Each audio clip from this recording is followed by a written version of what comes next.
ஒரு வேத வசனத்தை நான் வாசிக்க கேட்க விரும்புகிறேன். சங்கீதங்களின் புஸ்தகம் 34ஆம் வசனம். கர்த்தர் நல்லவர் என்பதை ருசித்து பாருங்கள். கர்த்தர் நல்லவர் என்பதை ருசித்து பாருங்கள். அவர் மேல் நம்பிக்கையா இருக்கிற மனுஷன் பாக்கியவான். அவர் மேல் நம்பிக்கையா இருக்கிற மனுஷன் பாக்கியவான். அல்லேலூயா. கர்த்தர் நல்லவர் என்பதை ருசித்து பாருங்கள். அவர் மேல் நம்பிக்கையா இருக்கிற மனுஷன் பாக்கியவான். இந்த வசனம் நமக்கு ரொம்ப தெரிந்த வசனம் இல்லை, ரொம்ப பழக்கப்பட்ட நமக்கு ரொம்ப தெரிந்த ஒரு வசனம். கர்த்தர் நல்லவர் அப்படிங்கிறது ருசித்து பாருங்கள். ஆண்டவர் நல்லவர் என்பதை படித்து பாருங்கள் இல்லை, ஆண்டவர் நல்லவர் என்பதை நீங்கள் அனுபவபூர்வமாய் ருசித்து பாருங்கள். இன்னைக்கு பல நேரங்களில் ஆண்டவர் நல்லவர், நம்ம ஆண்டவரை துதிக்கிறோம். நிறைய நேரங்கள் ஆண்டவரை துதிக்கிறோம். அந்த துதியெல்லாம் எதன் அடிப்படையில்னா, ஒரு சாதாரணமான துதி பலி ஸ்தோத்திர புத்தகம்னு வச்சுருக்கிறோம். 1000 ஸ்தோத்திர பலிகள். இப்போ 2000 ஸ்தோத்திர பலி வந்திருக்கு. இனி 5000 ஸ்தோத்திர பலி வந்தாலும் வரும். அந்த ஸ்தோத்திர பலிகள் எல்லாம் சொல்லி ஆண்டவர் அற்புதமானவர், ஆச்சரியமானவர், வல்லமை உள்ளவர், அவருடைய காரியங்கள் தெரியுதுங்கிற ஒரு சந்தோஷம் இருந்தாலும், நான் சொல்றது அந்த வெறும் ஒரு ஸ்தோத்திர பலி புத்தகத்தில் இருக்கிறத ஏட்டு சுரக்காய சொல்லாம, ஆண்டவர் நல்லவர், அவரை துதியுங்கள், அவர் கிருபை என்றும் உள்ளதென்று அனுபவபூர்வமா சொன்னா எப்படி இருக்கும்? ஆகவேதான் வேதம் சொல்லுகிறது, கர்த்தர் நல்லவர் என்பதை படித்து பாருங்கள் அல்ல, கர்த்தர் நல்லவர் என்பதை கேட்டு உணருங்கள் அல்ல, அதை சொந்த வாழ்க்கையில் ருசித்து பாருங்கள். அப்போதான் அவர் மேல உங்களுக்கு நம்பிக்கை வரும். நான் அந்த ஒரே வசனத்தை 2 பகுதியா பிரிக்கிறேன். கர்த்தர் நல்லவர் என்பதை ருசித்து பாருங்கள், அப்போ அவர் மேல் நம்பிக்கை வரும். அவர் மேல் நம்பிக்கையா இருக்கிற மனுஷன் பாக்கியவான். ஆண்டவர் நல்லவர் என்பதை ருசிக்கணும். ஒரு பெரிய கூட்டத்தில் ஒரு அருமையான ஒரு வாலிபன் எழும்பி, கடவுள் எங்க இருக்கிறார், கடவுள் என்று சொல்லுபவன் முட்டாள் அப்படின்னு பெரியார் சத்த தீக்கா கொள்கையை பயங்கரமா பிரசங்கம் பண்றார். அப்ப ஒரு வார்த்தை கேட்டான், யாராவது கடவுளை காண்பிக்க முடியுமா எனக்கு, நான் உங்களுக்கு அடிபணிந்து விடுகிறேன் அப்படி சவால் விட்டான். உடனே நம்ம அங்க கூட்டத்தில் ஒரு தாத்தா இருந்தார். எப்பவுமே தாத்தா மாறு பெருசா இருக்கிறாங்கல்ல, அவங்களெல்லாம் அற்பமா நினைக்க கூடாது. நரை மகிமை. அல்லேலூயா. நிறைய சிறிய ஆட்கள் என்ன பண்ணுவாங்கன்னா, பெருசு பெருசு உனக்கு என்னையா தெரியும்பாங்க. பெருசு தெரியல, அது மகிமை. குடும்பத்தில் பெரியவர்கள் மகிமை. ஆமென் சொல்ல மாட்டேங்கல. ஆமென். வீட்டில் பெரியவங்க இருக்காங்கன்னா அது மகிமை. ஏன்னா உங்களுக்கும் முடி நரைக்கும் ஒரு நாள். நிறைய பேர் பெரியவங்களை ஒன்றும் தெரியாது போ, உனக்கு ஒன்றும் தெரியாது போ, ஒன்றும் தெரியாது. உனக்கு என்ன தெரியும் முதல்ல அதை சொல்லு. அவங்களுக்கு ஒன்றும் தெரியாது, ஒன்றும் தெரியாது. நான் அப்படி சொல்ல மாட்டேன். நான் பெரியவர்களை குறித்து சில காரியங்களை சொல்லுவேன். சில பெரியவர்கள் சங்கடமா இருப்பாங்க, அவங்கள சமாளிக்க முடியாம இருப்பாங்க. அப்ப நான் சொல்லுவேன், பெரியவர்கள் செய்து முடித்த பானை, சிறியவர்களாகிய நாம் செய்து கொண்டிருக்கிற பானை. செய்து முடித்த பானையை கரெக்ட் பண்ண போனா பானை உடைஞ்சிரும். ஆனா செய்து கொண்டிருக்கிற பானை, செய்து முடித்த பானை கொஞ்சம் விளைந்து கொடுத்தா அது ஒரு பெரிய ஆசீர்வாதம். அல்லேலூயா. எல்லா பெரியவர்களும் நல்லவர்கள் நான் சர்டிஃபிகேட் கொடுக்க வரல. சில குடும்பத்தில் சில பெரியவர்கள் சில சூழ்நிலையில் சில சிக்கல்களை சில சில சிலன்னு சொல்கிறோம் பார்த்தீங்களா, அது இருக்கத்தான் செய்யும். ஆனாலும் நரை மகிமை, பெரியவர்கள் ஆசீர்வாதத்துக்குரியவர்கள். சின்ன பிள்ளைகள் உங்களுக்கு பெரியவங்க குடும்பத்தில் இருக்கிறாங்கன்னா அதை சந்தோஷமா பார்க்கணும். ஆமென். மருமக்கள்மார், மாமியார் மாமனார நல்லா பார்க்கணும். ஏன்னா அம்மா அப்பாவை நல்லா பார்த்துருவீங்க, அதில் சங்கடம் கிடையாது. ஆனாலும் சொல்றேன், தகப்பன் தாயே சிறு பிள்ளைகள் அல்லது பெரியவர்கள் நல்லா பார்க்கணும். உங்களுக்கு தகப்பன் தாய் என்கிற ஸ்தானத்திலோ மருமக்கள்மார் அல்லது மாமியார் மாமனார்ங்கிற ஸ்தானத்திலோ பெரியவர்களை கர்த்தர் கொடுத்தா அவங்கள நல்லா பார்க்கணும். ஏன்னா நீங்களும் ஒரு நாள் கட்டாயம் தகப்பன் தாயா மாமனார் மாமியாரா மாறுவீங்கிறத மறக்க கூடாது. ஆமென். அதனால இந்த பெரியவர் வந்தாரா, எழும்பினாரா. அந்த பெரியவர் எழுப்பி சொன்னாரா, நான் பெரியவர்களை பற்றி ஒரு காரியம், பானை மாத்திரம் தானே சொன்னேன், காரியம் சொல்றேன். நான் அநேக ஆவிக்குரிய புத்தகங்களை வாசிப்பேன். ஏன் வாசிப்பேன்னா, ஒரு தேவ ஊழியர் 45 ஆண்டுகள் ஊழியம் செய்கிறார். இப்போ அகில் ஜோக்கரன் இருக்காங்க, அவங்க பீகாரில் கர்த்தருடைய ஊழியத்தை செய்கிறாங்க மிஷனரியா. அவங்க நீ இல்லாவிடில்னு பார்ட் 1 பார்ட் 2 2 புக் எழுதியிருக்கிறாங்க. இந்த புத்தகத்தினுடைய சேர்ந்த விலை 300 350 எனக்கு ஞாபகம் இல்லை, அவ்வளவு நிறைய எழுதியிருக்கிறாங்க. அந்த புத்தகத்தை நான் வாசிக்கும்போது எனக்கு இப்போ நான் 25 ஆண்டுகள் ஊழியத்தில் வந்து ஆகிறது, முழு நேர ஊழியத்தில் 25 ஆண்டுகளாக ஊழியம் செய்கிறேன். இந்த 25 ஆண்டுகள் இருக்கிற எனக்கு 40 ஆண்டுகள் ஊழியம் செய்த தேவ மனுஷனுடைய அனுபவம் கிடைக்குமானா, நான் சேர்த்து 65 ஆண்டுகள் மெச்சூரிட்டியோட ஊழியம் செய்ய எனக்கு ஆண்டவர் பலன் கொடுக்க முடியும். அதனால மூத்தோர் சொல்லும் முது நெல்லி கனியும் முன்னே கசக்கும் பின்னே இனிக்கும். அதை மறக்கக்கூடாது. சரியா? நான் பிரசங்கம் வேற இருந்தாலும் நான் என்னுடைய வார்த்தையாகிய நல்லொழுக்க வார்த்தைகளை உங்களுக்கு சொல்றேன். பெரியவர்களை கனம் பண்ணணும். வேதம் சொல்லுகிறது, நீ நன்றாயிருப்பதற்கும் உன் வாழ்நாள் நீடித்திருப்பதற்கும். அதாவது அர்த்தம் புரியுதா? நீ நல்லா இருக்கணும்னா ரொம்ப நாள் பூமியில இடையில டப்புன்னு போகாம நீ ரொம்ப நாள் உயிரோட இருக்கணும்னா தகப்பனையும் தாயையும் கனம் பண்ணுவாயாக. ஆமென். அல்லேலூயா. சின்ன பிள்ளைகளும் வயசானவங்களை கனம் பண்ணுங்க. விளையாடுனாலும் ஞானமா விளையாடுங்க. ஏன்னா அவங்கள கஷ்டப்படுத்தக்கூடாது.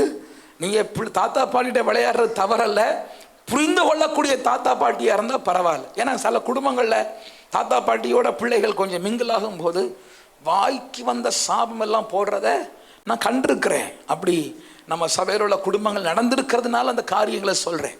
சாபம் போடக்கூடாது. நீ நாசமாக போயிடுவ, வண்டியில் வாரிட்டு வருவாங்க, என்ன வாரிட்டு வந்தால் நீ ஏற்கனவே வயசாகி போச்சு, உனக்கு சோறு போடுறது யார்?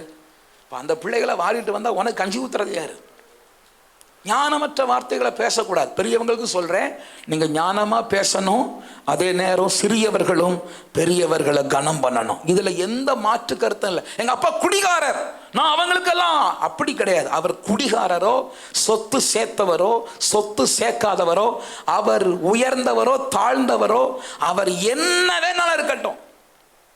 இன்னைக்கு நான் சொல்ல முடியும், எங்கள் அப்பா எனக்கு சம்பாதித்து கொடுத்த மொத்த சொத்து 1,34,000 ரூபாய். அதில் தான் நம்ம உட்கார்ந்துருக்கிறோம், சந்தோஷம். ஆனால் என் தகப்பனை நல்லா கனம் பண்ணேன். என் தகப்பனுடைய மரணம் வரைக்கும் அவருக்கு செய்ய வேண்டிய சகல பணிவிடைகளையும் செய்தேன் என்கிற திருப்தி எனக்கு உண்டு. அல்லேலூயா. சொத்து சேர்த்து வச்சதுனால கனம் பண்றோம் அப்படி கிடையாதுப்பா. சிலர்லாம் சொத்து சேர்த்தாலும் கனம் பண்ண மாட்டேங்கிறாங்க. அது துரோகத்தில் பெரிய துரோகம். சொத்து சேர்த்து வச்சதுனால அல்ல, உன்னை பெத்ததுனால. இந்த பிள்ளைகள் பேசுறது தெரியுமா? ஏய், பெத்த கடமைக்கு சோறு போடு, பெத்த கடமைக்கு சோறு போடு. அப்படி பிள்ளைகள் பேச, வாலிப தம்பிமாரெல்லாம் அப்படி பேசுறதா கேள்விப்படுறேன். ஏன் படிக்க வைக்கிற? நீ பெத்த கடமைக்கு படிக்க வைக்கிற. பெத்த கடமை கையில் ஒரு திருவோடு கொடுத்து ரோட்டில் அனுப்பி விடலாம் இல்லையா? அப்படிலாம் உன்னை செய்யலையே. அதுக்காக கர்த்தருக்கு ஸ்தோத்திரம் பண்ணி பெத்த கடமைன்னு பேசக்கூடாது. கர்த்தர் பல்ல உடைச்சிருவார். ஒரு ஆமீன் சொல்லுங்க. பெத்த கடமை என்ன செய்யக்கூடாது? பேசக்கூடாது. பையன்மார் யோசிக்கிறான், நீ பாஸ்டா ரவுடி ஐயா அப்படின்னா ஒரு டைப்பாக கேட்குறான். பெரியவர்களை கனம், இந்த மாற்று கருத்தே கிடையாதுப்பா. இதில் மாற்று கருத்தே கிடையாது. பெரியவர்களை கனம் பண்ணணும். அம்மா அப்பாவை ஏன் வா போன்னு கூட பேசாது.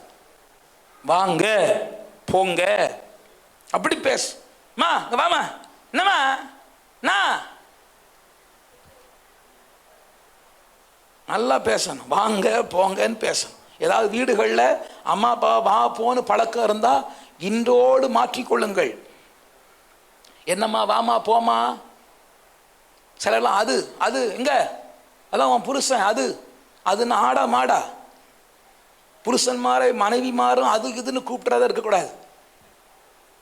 அப்படி கூப்பிடக்கூடாது. நம்ம சபைக்குள்ள பழக வந்திருக்கிறோம். ஒரு ஆமீன் சொல்லுங்க. நல்லவர்களாய் மாற்றப்பட வந்திருக்கிறோம். இயேசுவை போல மாற வந்திருக்கிறோம். அதனால தயவு செய்து உங்களுக்கு அன்பா சொல்றேன், பெரியவர்களை கனம் பண்ணணும்.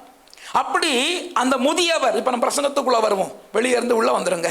அந்த முதியவர் எழும்பினார். எழும்பி, தம்பி நான் ஆண்டவர் உனக்கு காட்டிடுமான்னு கேட்டார். அவன் வாங்க ஐயா அப்படின்னா. அவர் மேடைக்கு வந்தார். வந்த உடனே ஒரு ஸ்டாண்டு மைக் இது மாதிரி வச்சிருந்துச்சு. அவர் என்ன பண்ணாரு, ஸ்டாண்டு மைக்கில் நின்று கொண்டு ஏதோ பேச போறார். அப்படி எல்லாரும் வச்சுட்டாங்க. வச்சு அவர் என்ன பண்ணாருன்னா, பாக்கெட்ல இருந்து ஒரு பழத்தை எடுத்தார். என்ன பழம்? ஆரஞ்சு பழம். கமலா ஆரஞ்சு. புசு புசு புசுன்னு உரிச்சிட்டார். உரிச்சு பாக்கெட்ல வச்சுட்டு ஒரு சொலை எடுத்து சாப்பிட்டு, தேன் மாதிரி இருக்கு தம்பின்னார். அந்த ஆள் பொறுமையா பார்க்குறாரு. இந்த ஆள் ஏதோ சொல்ல போறாருன்னு அந்த வாலிபன் பொறுமையா பார்க்க, அடுத்த பழத்தை எடுத்து சாப்பிட்டுட்டு, பணியார மாதிரி இருக்கு தம்பின்னார். அவரு பொறுமை இழந்துட்டாரு. வாலிப பையன் இல்லையா, கொஞ்சம் டென்ஷன் ஆயிட்டார். என்னையா உம்பாட்டுக்கு பழம் சாப்பிட்டு தேன் மாதிரி இருக்கு அது மாதிரி இருக்குங்கிறது, நீர் சாப்பிட்றது உனக்கு தானே தெரியும், நான் சாப்பிட எனக்கு அப்படியே தெரியும்னு கேட்டார். உடனே அவர் சொன்னார், தம்பி பதில் சொல்லிட்டியே. பதில் சொல்லிட்டேனா? ஆமா தம்பி, ஆண்டவரை தேவனை ருசிக்கிற எனக்கு தான் ஆண்டவர் இருக்கார்னு தெரியும், ருசிக்காத உனக்கு தெய்வம் இல்லைன்னு தான் தம்பி தெரியும்னு ஒரு பதில் சொல்லிட்டார். எனக்கு அன்பான கர்த்தருடைய பிள்ளைகளே, கர்த்தர் நல்லவர் என்பதை ருசித்து பாருங்கள். நீங்க ருசிக்கணும். வாலிப தம்பிமாருக்கு சொல்றேன், தங்கச்சிமாருக்கு சொல்றேன், எங்க அப்பா கிறிஸ்தவங்க, எங்க அம்மா கிறிஸ்தவங்க, நானும் கிறிஸ்தவன், அப்படி வர வேண்டாம். ஏதோ ஒரு தருணத்துல ஆண்டவர் நல்லவர்னு ருசிக்கணும். ஏன்னா ருசித்து பார்த்தாதான், கர்த்தர் நல்லவர் என்கிற ஒரு மகிமையான அனுபவம் உங்க வாழ்க்கையில கற்றுக்கொண்டாதான் அது உங்க வாழ்க்கையை பலப்படுத்தும். சில நேரங்களில் நம்பிக்கையில ஒரு பெரிய அசைவு வரும்போது, நம்பிக்கையில ஒரு பெரிய ஆட்டம் காணும் போது, கர்த்தர் நல்லவர் என்கிறத ருசித்து பார்த்தவர்கள் ஒரு நாளும் இடர மாட்டாங்க. ஹல்லேலூயா. ஏட்டு சுரக்கா அனுபவத்திற்கு உதவாது. கர்த்தர் நல்லவர் என்கிறத அனுபவித்து பார்க்கணும். நீங்க ஒரு முறையாவது ஆண்டவர்கிட்ட கேட்கணும், ஆண்டவரே உங்களை ருசித்து பார்க்க எனக்கு கிருபை தாங்கப்பா, உங்களை அனுபவித்து பார்க்க எனக்கு கிருபை தாங்கப்பா. வேதத்துல கர்த்தரை ருசித்து பார்த்த ஒரு 3 பேரை நான் உங்களுக்கு சொல்ல போறேன். ஒரு 3 பேரை, ஆண்டவரை ருசித்து பார்த்த 3 அனுபவங்களை உங்களோட நான் பகிர்ந்து கொள்ள போறேன். எனக்கு அன்பான கர்த்தருடைய பிள்ளைகளை, ஆண்டவரை தனிப்பட்ட விதமா ருசிக்கணும். நான் ருசித்திருக்கிறேன், எனக்கு தைரியம் உண்டு. 1, 2, 3, 5, 10, 100, 200 நிறைய நான் சாட்சிகளை சொல்ல முடியும். ஆண்டவர் ருசித்து பார்த்த பல அனுபவங்களை சொல்ல முடியும். நான் உங்களுக்கு நிறைய ஏற்கனவே சொல்லி இருக்கிறேன். ஆனாலும் இந்த செய்திக்கு ஏற்றாற் போல ஒரு அனுபவத்தை மாத்திரம் சொல்றேன். என் வாழ்க்கையில் ஆண்டவர் எனக்கு செய்த, ருசித்து பார்த்த நிறைய சொல்ல முடியும். ஆனா ஒன்று, அவைகள் எல்லாவற்றிலும் ஒன்றை சொல்லுகிறேன். ஒவ்வொரு காரியங்களும் கர்த்தர் எனக்கு நல்லவராக இருந்தார் என்பதை நான் ருசித்து இருக்கிறேன். யெகோவா ராஃபா அப்படின்னு ஆண்டவரை கூப்பிட்டா, ஆண்டவர் எனக்கு சுகமாக்குகிறவராக இருந்தார்.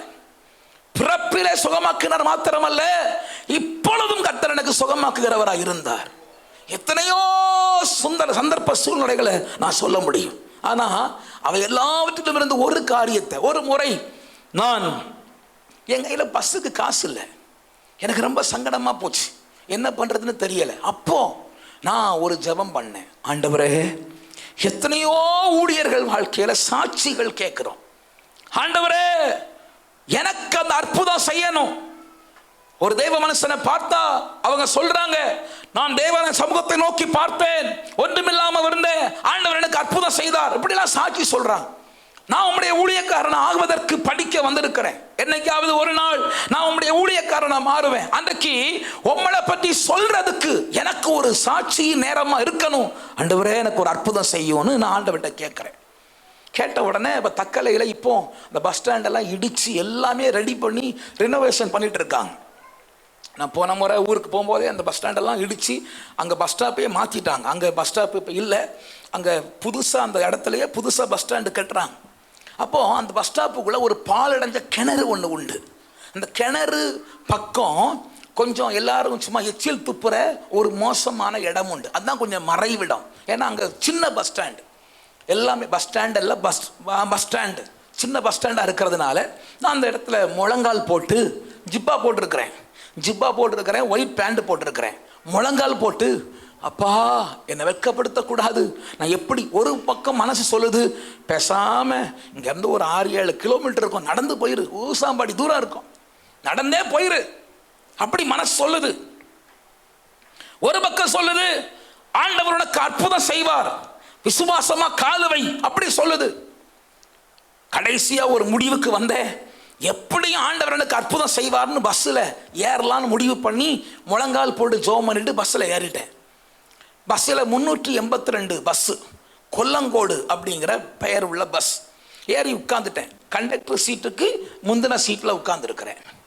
கண்டக்டர் வந்துட்டார், வந்து டிக்கெட் டிக்கெட் டிக்கெட்னு கேட்குறாரு. எனக்கு அவள் டிக்கெட்னு சொல்ல லப்பு டப்புங்குது மனசு. இப்போ கிட்ட வருவார், ஏன்னா கடைசியில் வேற இருக்கு. அப்போ ஒன்று தோணுது, எழும்பி முன்னாடி போகலாமா, இது திருட்டு டிக்கெட் எடுக்கிறது மாதிரி, இது திருட்டு பயணம் செய்யக்கூடாது. நான் விசுவாச பயணம் செய்யணுமே தவிர திருட்டு பயணம் செய்யக்கூடாது.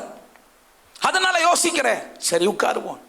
திடீர்னு பின்னாடி ஒரு சத்தம் கேட்குது, சார் ஒரு வெள்ளியோடு கொடுங்க, ஒரு காட்டாத்தரை கொடுங்க அப்படின்னு கேட்குது. உடனே ஒருவர் என்ன பண்றாரு, வெள்ளியோட்டுக்கும் காட்டாத்தரைக்கும் டிக்கெட் எடுக்கிறார்.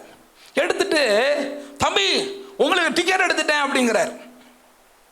நான் தம்பி டிக்கெட் எடுத்து, ஏன்னா நான் ஏற்கனவே ஜெபம் பண்ணிட்டு இருக்கிறேன், எனக்கு ஒரு அற்புதம் செய்யும், நீர் இருக்கிறீர், நான் பிரசங்கம் பண்ண, கர்த்தர் நல்லவர்னு சாட்சியா சொல்ல, எனக்கு ஒரு அற்புதம் நடக்குன்னு ஆண்டவரே நான் ஜெபம் பண்ணிட்டு இருக்கிறேன். அப்போ அவர் சொல்றார், கண்ணாடி, நான் இப்ப கண்ணாடி போட்டிருப்பேன், கண்ணாடி போட்டிருந்தேன் ஒரு 6 மாசம். தம்பி கண்ணாடி போட்ட தம்பி உனக்கு தான் அப்படின்னார். நான் உடனே திரும்பி பார்த்தேன், எனக்கான்னு கேட்டேன். ஆமான்னார். சந்தோஷமா உட்காந்துட்டேன். அப்பா, இப்போ கண்டக்டர் கேட்டுட்டார், எனக்கு டிக்கெட் எடுத்தாச்சு. டிக்கெட் கையில் வரல, பரவாயில்ல. குறிப்பிட்ட இடம் வந்தது. நான் பஸ்ல இருந்து அவர் இறங்குறத பார்க்குறேன். அவர் இறங்க போறார். இறங்குறதுக்கு முன்னாடி என்ன தோல்ல தட்டி, தம்பி இன்னாங்கன்னு டிக்கெட்டை கொடுக்குறார். நான் திரும்பி பார்க்குறேன், ஆனால் அவர் முகத்தை சரியா பார்க்கல. நல்லா இருக்கார், ஆள் அழகா இருக்கார். என் கையில் டிக்கெட்டை கொடுத்தார். கொடுத்துட்டு அவர் என்ன பண்ணார்னா இறங்குனார். இந்த மரமண்டைக்கு அப்போ புரியல, நமக்கு டிக்கெட் கொடுத்த ஒரு ஆளுக்கு ஒரு தேங்க்ஸ் சொல்லாமல் இருந்தா எப்படி அப்படின்னு எனக்கு மண்டையில் பிறகு உதிச்சு. ஏன்னா அது அந்த வெள்ளியோடுங்கிற ஸ்டாப் வந்து பஸ் ஸ்டாப் வந்து கொஞ்சம் விரிவாக இருக்கும், கடைகள் எல்லாம் உள்ள இருக்கும். அன்றைக்கு சரியான வெயிலுங்கிறதுனால ஒரு காக்கா குஞ்சு கூட அங்கே இல்லை. இந்த பஸ்ஸு போகிற நேரம் ஒரு மதிய நேரம், சாப்பாட்டுக்கு முன்னாடி ஒரு 12-12:30 அந்த மாதிரி நேரம். அது போய் இருக்கும்போது அங்கே இறங்குனா அப்படியே தெரியும், எல்லா கடைகளும் கொஞ்சம் உள்ள இருக்கு, இந்த பக்கமும் உள்ள இருக்கு மெயின் ரோட்ல. நான் இறங்கினவருக்கு ஒரு தேங்க்ஸ் சொல்லணுமேனு அப்போதான் டக்குன்னு எழும்புறேன். பஸ் இன்னும் மூவ் ஆகல, இறக்கி விட்ட பஸ் இன்னும் மூவ் ஆகல. அவர் ஒருவருக்காக தான் பஸ் நிறுத்தப்பட்டது. நான் இறங்கி பார்த்தா ஆளை காணும். இப்போ நான் நினைக்கிறேன், ஒருவேளை பஸ்ஸில் இறங்கி இப்படி கிராஸ் பண்ணி இந்த பக்கம் வந்திருப்பாரான்னு பஸ்ஸில் பின்னாடி வந்து இப்படி பார்க்குறேன், ஒருவரையும் காணோம். எனக்கு ரொம்ப ஷாக்காக இருந்துச்சு. நான் உடனேயே சபையில் வந்து மேலே சாப்பிட போகாம நேர சபையில் போய் முழங்கால் போட்டு, ஆண்டவரே என்னப்பா எனக்கு புரியலையப்பான்னு ஜெபம் பண்ணேன். அப்போ ஆண்டவர் சொன்னார், என் தூதனை உனக்காக அனுப்பி உனக்கு அற்புதம் செய்தேன்னு கர்த்தர் சொன்னார். நான் இன்னைக்கும் தைரியமா சொல்லுகிறேன், நான் கர்த்தர் நல்லவர் என்பதை படித்து பார்த்தவன் அல்ல, கர்த்தர் நல்லவர் என்பதை கேட்டு உணர்ந்தவன் அல்ல, கர்த்தர் நல்லவர் என்பதை ருசித்து பார்த்தவன். சேலஞ்ச் பண்ணி சொல்ல முடியும். நான் ஒரு அனுபவத்தை அல்ல, இதே சபையில இதே பலிபீடத்தில் நூற்றுக்கணக்கான அனுபவங்களை சாட்சிகளாய் பகிர்ந்து கொண்டதை நீங்கள் கேட்டதுண்டு. பிரசங்க நேரம் குறைவா இருக்கிறதுனால என்னால எல்லாவற்றையும் சொல்ல முடியல. இந்த கூரை போட்டது அற்புதம், இந்த சபையை கட்டினது அற்புதம், ஒவ்வொன்று அற்புதம். இன்னைக்கு நான் உயிரோட நிற்கிறதே அற்புதம். கொரோனாவுக்கு பிறகு ஒவ்வொன்று அற்புதம். சேலஞ்ச் பண்ணி சொல்லுவேன், கர்த்தர் நல்லவர் என்பதை படித்து பார்த்தவர்கள் நாம் அல்ல, ருசித்து பார்த்தவர்கள். கர்த்தர் நல்லவர் என்பதை ருசித்து பாருங்க, அப்பதான் அவர் மேல நம்பிக்கை வரும். அவர் மேல் நம்பிக்கையா இருக்கிற மனுஷன் பாக்கியவான். ஆமென். அவர் மேல் நம்பிக்கையா இருந்த 3 பேரை உங்களுக்கு நான் சொல்றேன். சில நேரங்களில் நான் வித்தியாசமா அந்த காரியங்களை பார்க்க முடியும். வாசிக்கலாமா? இயேசு உயிர்த்தெழுந்த பிறகு, உயிர்த்தெழுந்த இயேசு அநேகருக்கு காட்சி கொடுத்தார். அதுல முதலா காட்சி கொடுத்த ஒரு அம்மா மேரி மேக்தலின், மகதலேனா மரியாள். வாசிக்கலாமா? யோவான் எழுதின சுவிசேஷ புஸ்தகம் 20ஆம் அதிகாரம் 14, 15, 16 3 வசனங்களை வாசிப்போம். இவைகளை சொல்லி பின்னாக திரும்பி இயேசு நிற்கிறதை கண்டாள். ஆனாலும் அவரை இயேசு என்று அறியாதிருந்தாள். இயேசு அவளை பார்த்து, ஸ்திரீயே, ஏன் அழுகிறாய்? யாரை தேடுகிறாய் என்றார். அவள் அவரை தோட்டக்காரர் என்று எண்ணி, ஐயா, நீர் அவரை எடுத்துக்கொண்டு போனது. அவள் அழுது கொண்டு நிற்கிறாள். இயேசுவை காணோம். இந்த அழுகை பேதுருவுக்கு வரல பாருங்க. இந்த அழுகை யோவானுக்கு வரல. ஆனா அவளுக்கு அழுகை தாங்க முடியல. இந்த சம்பவத்தை நான் வேதத்துல சொல்லப்பட்ட விதம் வேறையா இருந்தா நான் அந்த நோக்கத்தோடு சொல்ல விரும்பல. நான் வேற ஒரு காரியமா உங்களுக்கு சொல்றேன். அழுகிறாள், அழுது கொண்டே இருக்கிறா. ஏமா அழுகிறேன்னு இயேசு கேட்கிறார். அவளுக்கு அழுததுனால, மன பதற்றத்தினால அவரை யாருன்னு தெரியல. அவளை தோட்டக்காரர் என்று நினைத்து, ஐயா, நீர் அவரை எடுத்ததுண்டானால் வைத்த இடத்தை எனக்கு சொல்லும், நான் வந்து பார்க்கிறேன் ஐயா. ஏன்னா இயேசு உயிர் தெழுந்தார் என்கிறத அவளை நம்ப முடியல. இயேசுவை பார்க்கணும்னு அவளுக்கு ஒரு ஆசை. உயிர் தெழுந்தார்னு தூதன் சொல்லியாச்சு. ஆனா அவளுக்கு அதை நம்ப முடியல. இயேசுவை பார்க்கணும்னு ஒரு தேட்டம், ஆண்டவரை தேடுகிற ஒரு தேட்டம், ஆண்டவர் மேல ஒரு வாஞ்சை. நான் கேட்கிறேன், இந்த வாஞ்சை இவளுக்குள்ள, ஆண்டவரை தேடணுங்கிற தேட்டம் இவளுக்குள்ள ஏன் இவ்வளவு அதிகமா இருக்கிறது? பேதுருவுக்கு இல்லாத நாட்டம், யோவானுக்கு இல்லாத தேட்டம் இவளுக்குள்ள ஏன் அதிகமா இருக்கிறது தெரியுமா? 2 வசனங்களை வாசிக்க அன்பாய் கேட்கிறேன். மார்க் 16ஆம் அதிகாரம் 10ஆம் வசனம் ஒரு வாசிக்க விரும்புகிறேன். மார்க் 16ஆம் அதிகாரம் 10ஆம் வசனம். அவளிடத்தில் இருந்து அவர் 7 பிசாசுகளை துரத்தி இருந்தார். அவளிடத்தில் இருந்து அவர் எத்தனை பிசாசு துரத்தி இருந்தார்? அல்லேலூயா. இன்னும் ஒரு வசனம் வாசித்தா நமக்கு இது ரொம்ப நல்லா புரியும். வாசிக்கலாமா? லூக்கா 8ஆம் அதிகாரம் 2ஆம் வசனம். அவர் பொல்லாத ஆவிகளையும் வியாதிகளையும் நீக்கி குணமாக்கின சில ஸ்திரீகளும் 7 பிசாசுகள் நீங்கின மகதலேனம் எண்ணப்பட்ட மரியாளும் ஏரோதின் காரியக்காரனான ஊசாவின் மனைவியாகிய யோவன்னாலும் சூசன்னாலும். அதாவது இயேசுவோட யாரெல்லாம் ஊழியத்துல இருந்தாங்கங்கிற லிஸ்ட சொல்லும்போது 1ஆம் வசனம் சொல்லுகிறது. 1ஆம் வசனம் வாசிமா. பின்பு அவர் பட்டணங்கள் தோறும் கிராமங்கள் தோறும் பிரயாணம் பண்ணி தேவனுடைய ராஜ்யத்திற்குரிய நற்செய்தியை கூறி பிரசங்கித்து வந்தார். 12 அவரோடு கூட 12 சீஷர்கள் இருந்தாங்க. அவர்களோடு கூட கொஞ்சம் ஸ்திரீகள் இருந்தார்கள் சொல்லும்போது, அந்த ஸ்திரீகள் பிசாசு துரத்தப்பட்ட, வியாதிகள் சுகமாக்கப்பட்ட ஸ்திரீகள். நான் கேட்கிற இந்த ஸ்திரீகளுக்குள்ள இந்த மகதலேனா மரியாள் அடக்கமா இல்லையா? 2ஆம் வசனம் போடுப்பா. 2ஆம் வசனம் போடுங்க. அவர் பொல்லாத ஆவிகளையும் வியாதிகளையும் நீக்கி குணமாக்கின சில ஸ்திரீகள். இந்த ஸ்திரீகளுக்குள்ள மேரி மேக்தலின், மகதலேனா மரியாள் அடக்கமா இல்லையா? அடக்கம் தானா? அப்ப அவளை இன்னும் தனியாய் சொல்ல வேண்டிய அவசியம் என்ன? ஐயா, பொல்லாத ஆவிகள் சுகமாக்கின ஸ்திரீகள் சொல்லியாச்சுல்ல. இந்த ஸ்திரீ பொல்லாத ஆவி நீக்கின, இந்த ஸ்திரீ பொல்லாத ஆவி நீக்கின, இந்த ஸ்திரீ, அப்படி லிஸ்ட் பை லிஸ்ட் போடல. மொத்தமா வேதம் பொல்லாத ஆவிகள் சுகமாக்கப்பட்ட ஸ்திரீகள், வியாதிகள் சுகமாக்கப்பட்ட ஸ்திரீகள் இயேசுவோட ஊழியம் பண்ணாங்கன்னு பொத்தாமதுவா சொல்லியாச்சுல்ல. பிறகு ஏன் ஒரு சகோதரிய பெயர் குறிப்பிட்டு சொல்லணும்? ஏன் தெரியுமா? அவளுடைய வேதனை உச்சக்கட்ட வேதனை. எல்லாருடைய வாழ்க்கை போல மகதலேனாவுடைய வாழ்க்கை அல்ல. மகதலேனா மரியாளுடைய வாழ்க்கை 7 பிசாசுகள் நிறைந்து, அவள் அளக்களித்து இனி ஒரு வாழ்க்கையே இல்லைங்கிற சூழ்நிலையில போன அவளுடைய அடித்தள வாழ்க்கையில இயேசு அவளை தேடி போய் அவளுக்கு ஒரு அற்புதம் செய்து இன்னைக்கு மனுஷியா உலகத்துல வாழ வச்சிருக்காரே. இன்னும் சொல்ல போனா அவள் பாவியான ஸ்திரீ என்றும் சொல்லப்பட்டிருக்கிறது. அப்படிப்பட்ட சமுதாயத்தால் வெறுக்கப்பட்ட 7 பேய் பிடிச்ச பாவியான ஒரு ஸ்திரீ, யாருக்கும் வேண்டாம், எவருக்கும் பிரயோஜனம் இல்லாத ஒரு ஸ்திரீயை ஆண்டவர் தேடி அவளை நேசித்து அவளை ஊழியத்தில் வச்சாரு பாருங்க. அந்த இயேசுவின் நேசத்தை அவளால மறக்க முடியல. அதனால பேதுரு தேடாத இயேசுவை, யோவான் தேடாத இயேசுவை, சீஷர்கள் தேடாத இயேசுவை அவள் அதிகாலையில இருண்டோடு எழுந்து அந்த இயேசுவை தேடி வந்தாள்.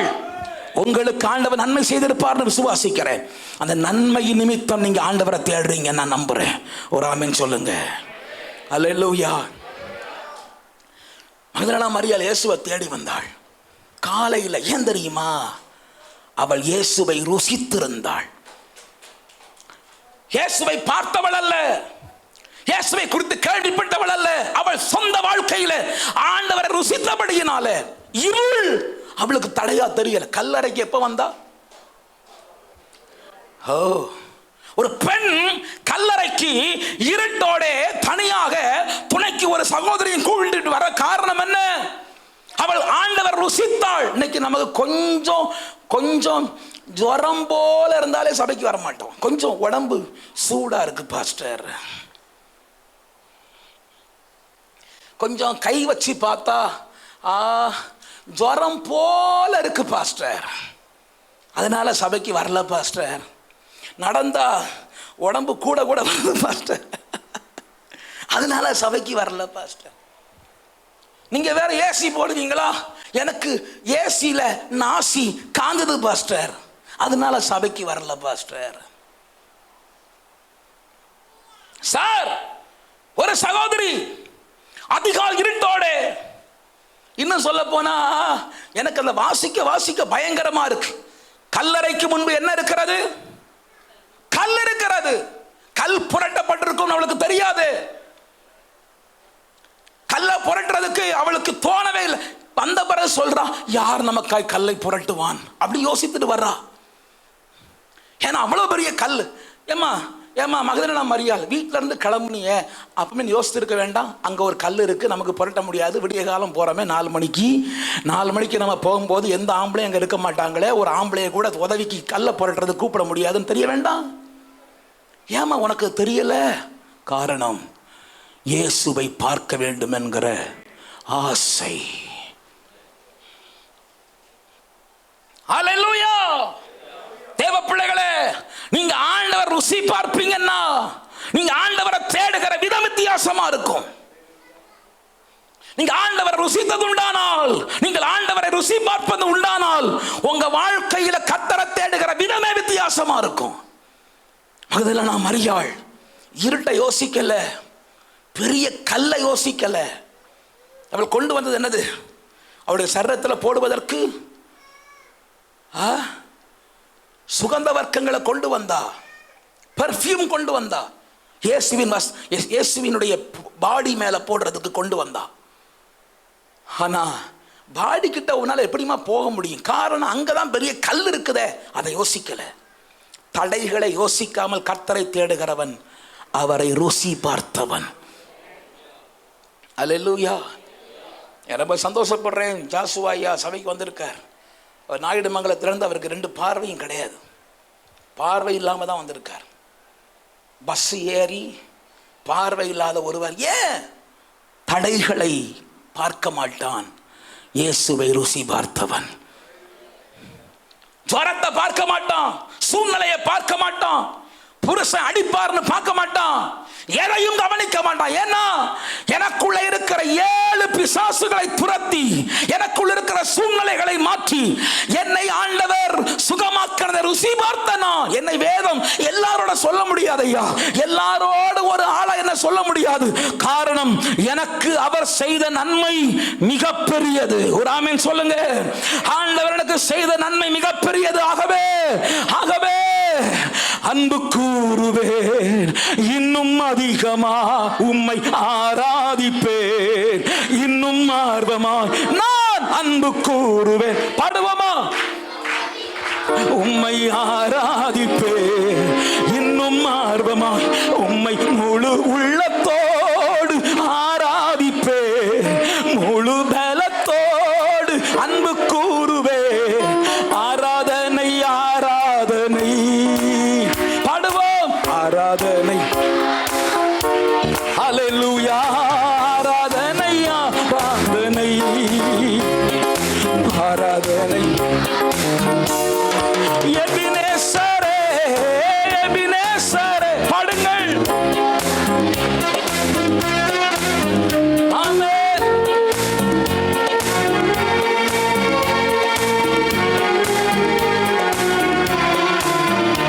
ஐயா இதுவரையில் உதவி நீரே, ஐயா இதுவரையில் உம்மை முழு உள்ளத்தோடு. சத்தமா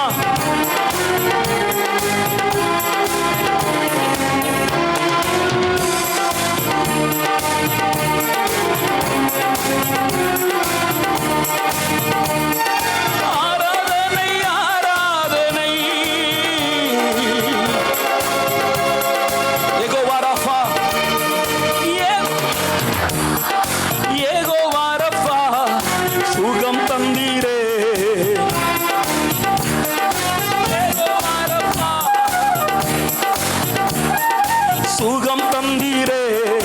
நன்றி ஐயா, சுகம் தந்தீரே, எனக்கு சுகம் தந்தீரே. முழு உள்ளத்தோடு, உம்மை முழு பலத்தோடு. ஆராதனை ஆராதனை ஆராதனை ஆராதனை. இயேசுவே அன்பு கூறுவேனப்பா, உமக்கு ஆராதனை ஆராதனை.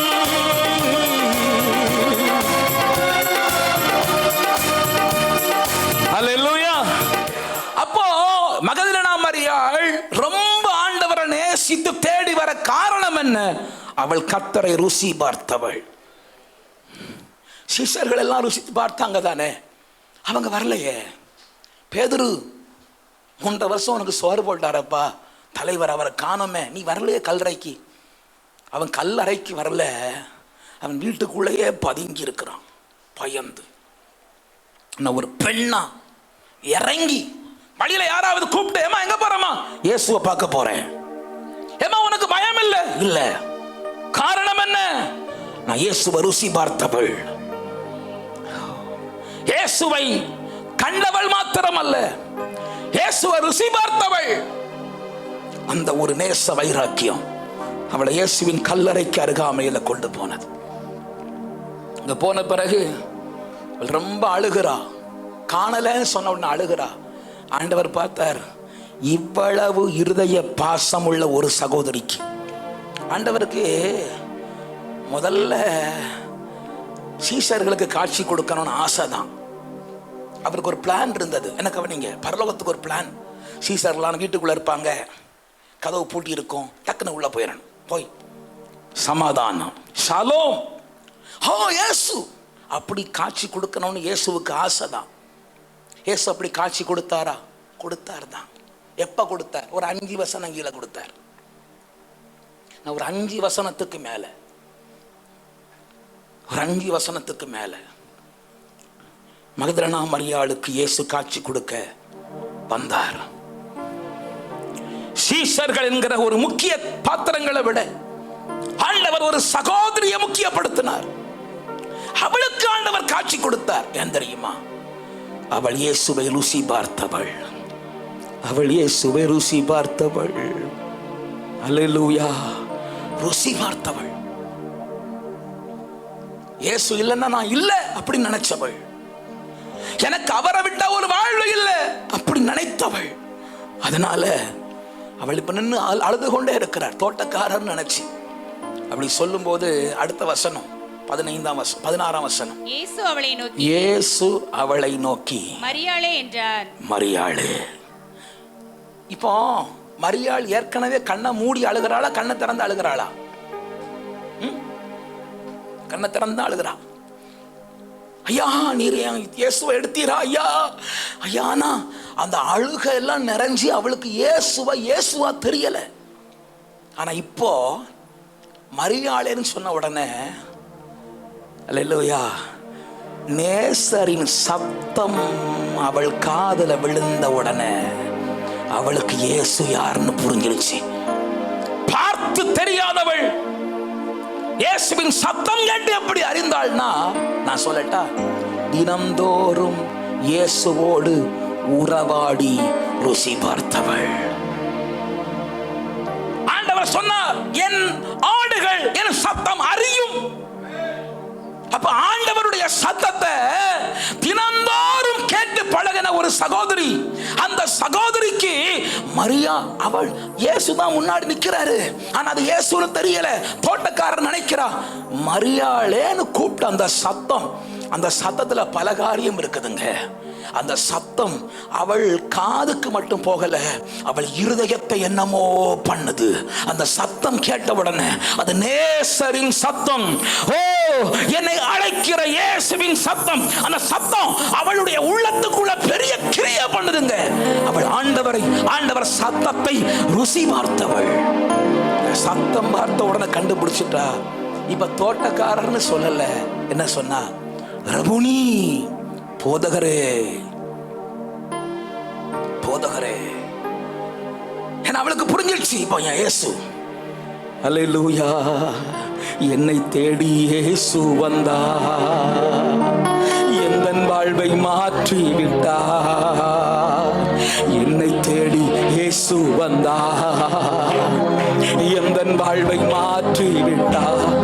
அல்லேலூயா நான் பாடுவே, அல்லேலூயா நான் பாடுவே, ஆடி பாடி கொடுத்துடுவே. ஆமென் அல்லேலூயா என்னை தேடி இயேசு வந்தா, எந்த வாழ்வை மாற்றி விட்டா. பாடுவோம் glory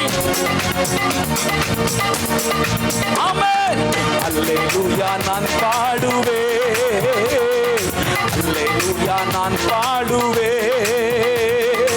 ஆடி பாடி துதித்திடுவே. ஆமென்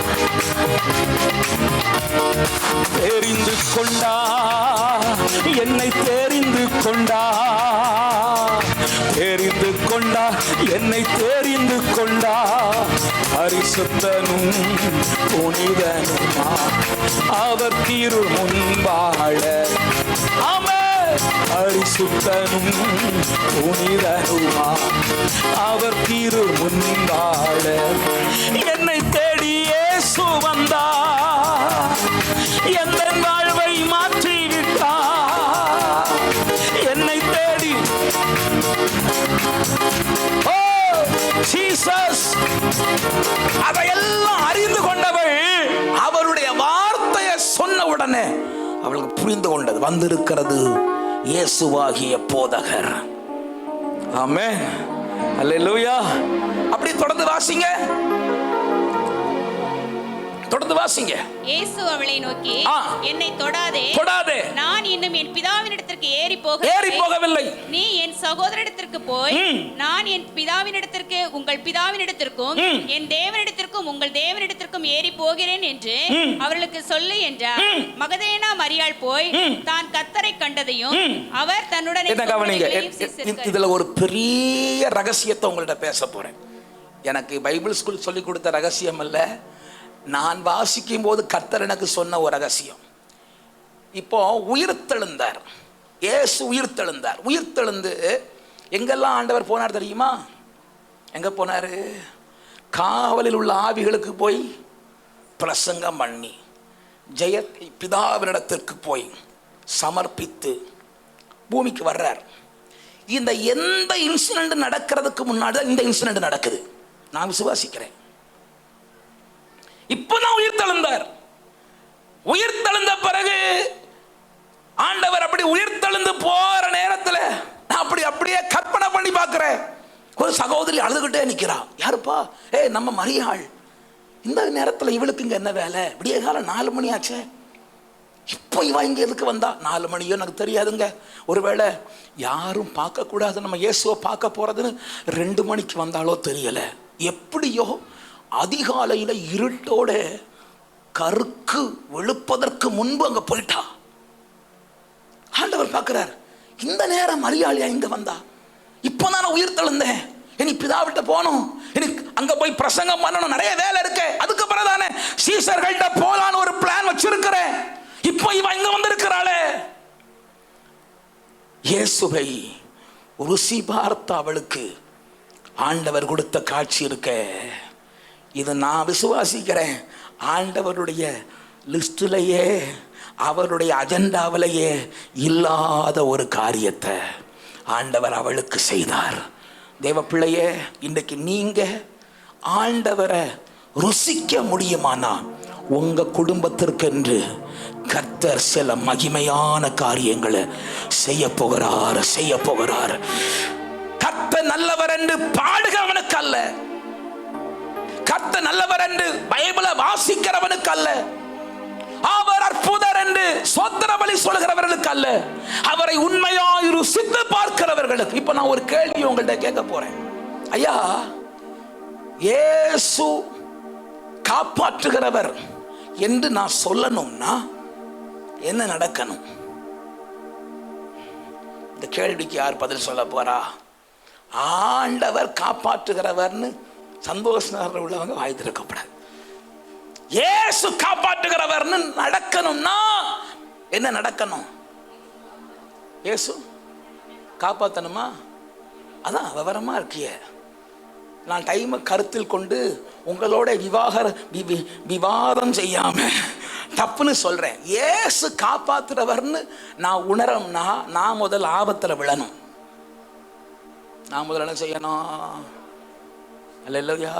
பாஸ்டர், காப்பாற்றுறவர்னு கேட்க நல்லா இருக்கு, ஆபத்துல விழ பயமா இருக்கே. இன்னைக்கு அநேகர் ஆபத்துக்கள்ல விழுந்து கிடக்குறீங்க. நான் சொல்லட்டா, உங்க சூழ்நிலைகள்ல கர்த்தர் காப்பாற்றுகிறவராய் வெளிப்படுவார். நம்ம வாழ்க்கையில் நடக்கிற பல சூழ்நிலைகள் நம்மளை இடித்து வீழ்த்துவதற்கு அல்ல பிரதர் சிஸ்டர். நம்முடைய வாழ்க்கையில் நடக்கிற பல சூழ்நிலைகள் ஆண்டவர் யார் என்பதை நம்முடைய வாழ்க்கையில வெளிப்படுத்துவதற்காகவே தேவன் சில சூழ்நிலைகள் வழியாய் நம்மை நடத்தி கொண்டு போகிறார். நீங்க ருசி பார்க்கிறதற்கு சில நெருக்கடிகள் வழியா நடந்தாதான் நீங்க ருசி பார்க்கவே முடியும். அந்த ருசி பார்ப்பதற்குரிய நிறைய நேரங்கள் என்ன தெரியுமா? நெருக்கடிகள்ல, பாடுகள்ல, மரண பள்ளத்தாக்குகள்ல நடக்கும் போது, ஏன்பா இந்த பாதை, எதுக்காண்டவரே இந்த வேதனை, எதற்காண்டவரே அப்படியே சோர்ந்து படுத்து விடுகிறோம். அல்லேலூயா. மரண இருளின் பள்ளத்தாக்கில் நடந்தாலும் பொல்லாப்புக்கு பயப்பட காரணம் தேவரீர் என்னோடு கூட இருக்கிறீர். அவ்வளவுதான் அந்த பலன். அப்பதான் நம்ம ருசி பார்க்க முடியும். சில மரண இருளின் பள்ளத்தாக்குல தேவ பிள்ளைகளே, உங்களை ஆண்டவர் நடத்தும் போது பயப்படாதிருங்கள். அல்லேலூயா. சானிலல் பள்ள தீரங்கிடினும் சற்றும் தீங்கு கண்டஞ்சேனே. சானிலல் பள்ள தீரங்கிடினும். நான் பாடுறதெல்லாம் ஈஸி. ஆக்சுவலா ஒரு மரண படுக்கை வருது, மருத்துவர்கள் காப்பாற்ற முடியாதுன்னு சொன்னா அஞ்சாம இருக்க முடியுமா? ஆனா ஆண்டவர் சொல்றாரு, உங்களை கர்த்தர் ருசி பார்க்கிற பாதைகள் வழியா இப்ப நடத்திட்டு இருக்கிறார். நடக்கிற பாதை உங்களை பிசாசு அழிக்க அவன் நினைச்சது வேற, ஆனா கர்த்தர் அதை வேற விதமா மாற்ற போகிறார். கர்த்தர் ருசி பார்க்கிற, கர்த்தர் நல்லவர் என்பதை ருசித்து பார்க்கிற ஒரு பாதையாக இந்த பாதையை கர்த்தர் உங்களுக்கு மாற்ற போகிறார். பாடுவோமா? சானிலல் பள்ள தீரங்கிடினும் சற்றும் தீங்கு கண்டஞ்சேனே. சானிலல் பள்ள தீரங்கிடினும் சற்றும் தீங்கு கண்டஞ்சேனே. வானப்பரன் என்னோடு இருப்பா,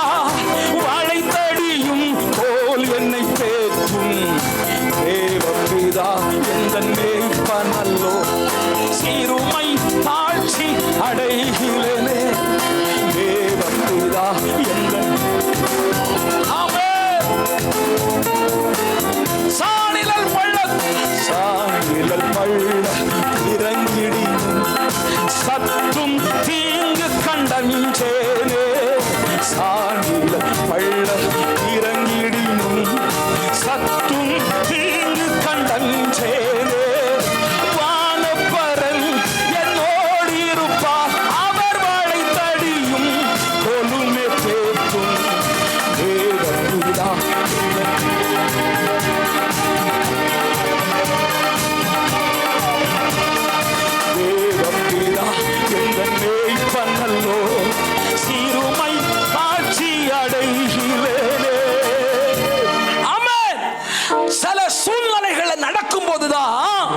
ஆண்டவர் எப்படிப்பட்டவர் ருசிக்க முடியும். அதனால உங்க வாழ்க்கையில வருகிற பல பாதைகள் உங்களை உடைத்து நொறுக்கி போடுவதற்கல்ல.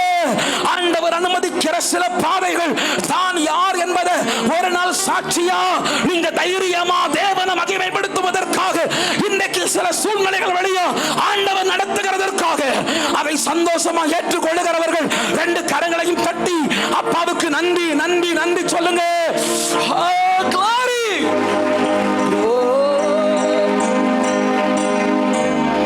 அதனால பரலோகம் தன்னுடைய ப்ராஜெக்ட் தன்னுடைய அஜெண்டாவை மாற்றி எழுதுவதற்கு காரணம் ஆண்டவரை ருசி பார்த்த ஒரு சகோதரி. ஹல்லேலூயா. ஆண்டவரை ருசி பார்க்கணும் பிரதர். பைபிள்ல வாசிக்கிறோம் நிப்பாட்ட கூடாது.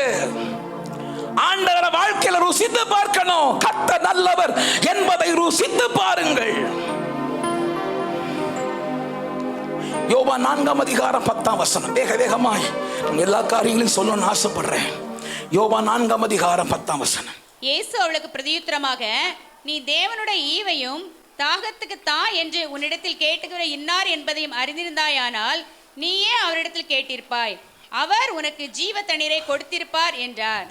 ஏன் அநேகர் ஆண்டவர் ருசிக்க முடியல தெரியுமா? அவர்களுடைய அறியாமை. அவருடைய அறியாமை. சபைக்கு தான் வராங்க, ஆண்டவர் தான் ஆராதிக்கிறாங்க, ஆனா அவர் யாருன்னு தெரியல. இயேசுவுக்கு முன்னாடி தான் நிக்கிறா. இயேசு கேட்கிறாரு, அம்மா தாகத்துக்கு தான். ரொம்ப தூரம் வாக்கிங், ரொம்ப தூரம் வாக்கிங். நான் மேப் இருந்தால் அப்படி காட்டி கொடுத்துருப்பேன். பொதுவாக இஸ்ரவேலர்கள் கலிலேயாவிலிருந்து யூதேயாவுக்கு வருவதற்கு 3 பகுதி உண்டு. இஸ்ரவேல் தேசத்தில் மத்திய தரைக்கடல் பகுதியிலிருந்து ஒட்டி இருக்கிறதா இஸ்ரவேல் தேசம். அந்த இஸ்ரவேல் தேசம் 3 பகுதி உண்டு. ஒன்று மேலே இருக்கிறது கலிலேயா, அங்கே ஸ்லாங்கு வேற. அங்கே தான் கப்பர்நகூம் இதெல்லாம் இருக்குது. இயேசு ஊழியம் செய்த ரொம்ப நாள் ஊழியம் செய்த இடம் கல்லேயா தான். அங்கே இயேசு வளர்க்கப்பட்டதும் கல்லேயா தான். இயேசுவின் சீசர்கள் அநேகர் கல்லேயர்கள் தான். ஆனால் இந்த கல்லேயாவுக்கு கீழே சமாரியான்னு ஒரு போர்ஷன் இருக்கு. அதற்கு கீழே ஜுடேயா, யூதேயான்னு ஒரு பகுதி இருக்கு. இந்த யூதேயாவை ஆண்டவர் தான் பங்கு யூதேயாவில் ஆண்டவர் தான் ஏரோது. இந்த யூதேயா பட்டணத்துக்கும் கல்லேயாவுக்கு இடையில இருக்கிறது சமாரியா. சமாரியார்கள்னா யூதர்களுக்கு அருவருப்பானவர்கள். மேல இருக்கிற கலிலேயர்களும் கீழே இருக்கிற யூதேயர்களும் பெண்ணு கொடுப்பாங்க, பெண் எடுப்பாங்க. ஆனா சமாரியர்கள்ட்ட மிங்கிள் பண்ண மாட்டாங்க. அதனால இந்த சமாரியர்கள் தேசத்தின் வழியாய் ஒருவரும் வரவும் மாட்டாங்க. ஏன் அப்படின்னு கேட்குறீங்களா? உங்களுக்கு நான் அந்த விளக்கத்தை சொல்றேன். கலிலேயாவில் இருக்கிறவர்கள் சமாரியர்களோடு ஏன் தொடர்பு கொள்வதில்லை? யூதேயாவில் இருக்கிறவர்கள் சமாரியர்களோடு ஏன் தொடர்பு கொள்வதில்லை? இவங்க வேற ஊர்க்காரங்களானா இல்லை, இவங்களும் இஸ்ரவேல் தேசத்தில் உள்ளவங்க தான். அப்ப என்ன அப்படின்னா, பாபிலோனிய படையெடுப்புக்கு பிறகு நேபுகாத்நேச்சார் படையெடுத்து இஸ்ரவேலை முழுவதுமாய் சிறைபிடித்து கொண்டு போன பிறகு அவரவர்கள் வீடுகளுக்கு கொஞ்சம் பேர் திரும்பினாங்க, சிலர் போகாமலே இருந்தாங்க, காப்பாற்றப்பட்டு மீதி இருந்தாங்க. இந்த சமாரியர்கள் இருக்கிற இடத்துல நேபுகாத்நேச்சார் என்ன பண்ணான்னா, இங்க இருக்கிறவர்களை கொண்டு போய் அங்க இருக்கிறவர்களை குடியமர்த்தும் போது அப்படின்னா அந்த நாட்கள் நிறைய நடக்கும். அமெரிக்கர்களா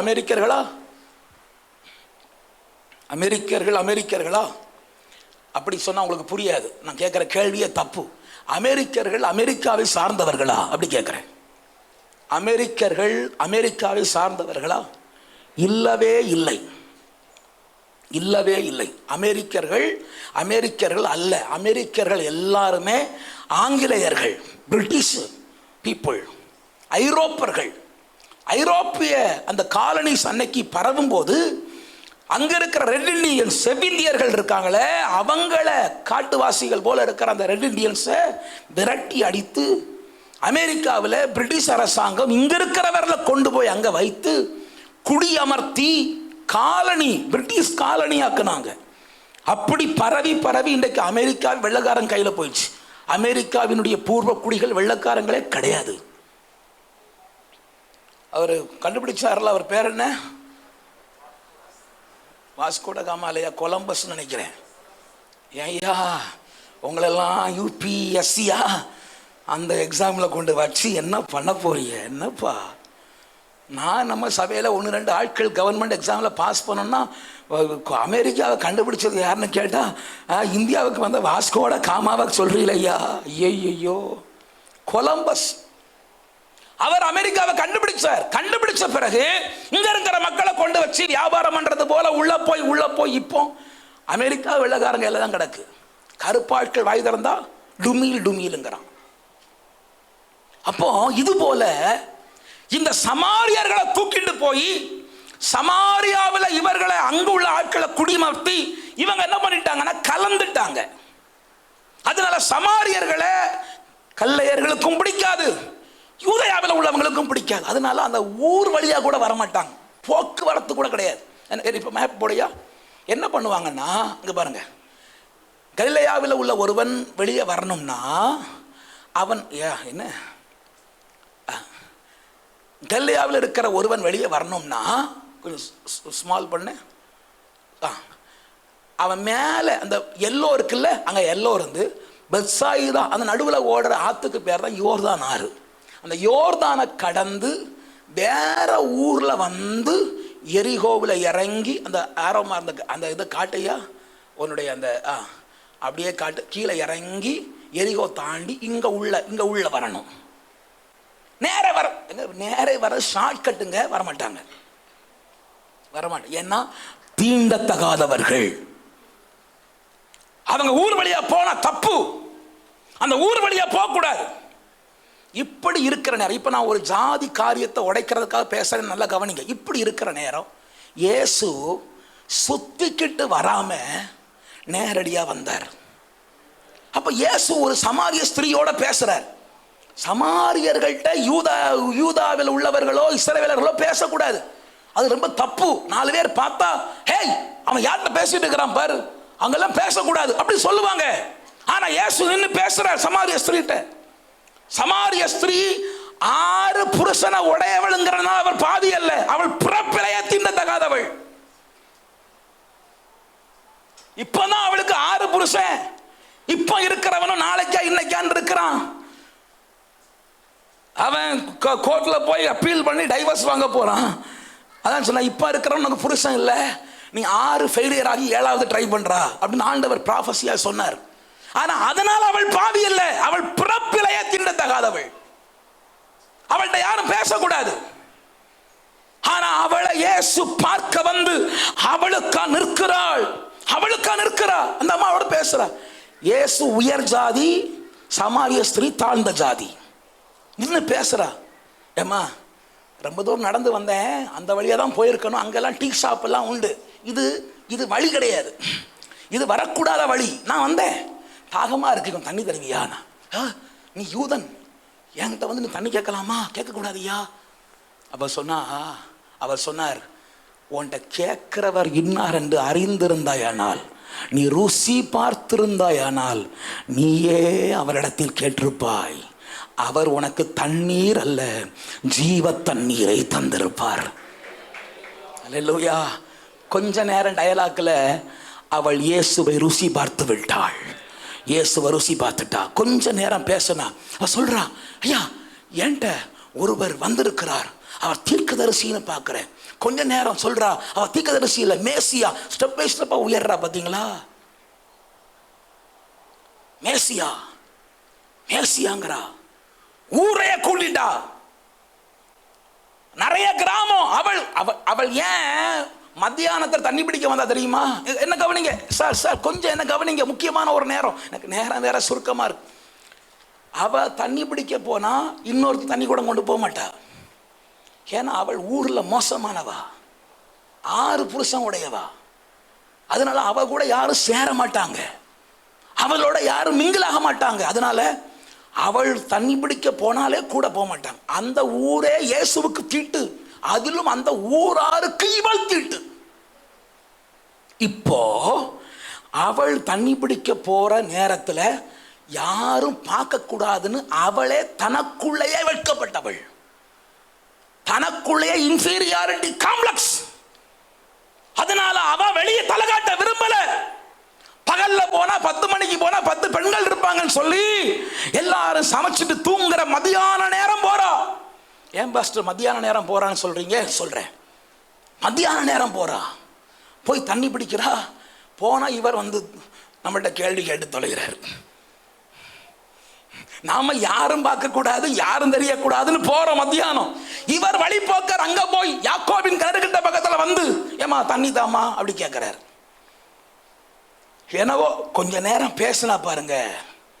அவள் மறைந்திருக்கணும்னு ஆசைப்பட்டவள், வெட்கப்பட்டவள், வெட்கம் மறந்து எழும்பி ஒரு ஊரையே கர்த்தருக்குள் ஆதாயப்படுத்துகிற மகிமையை.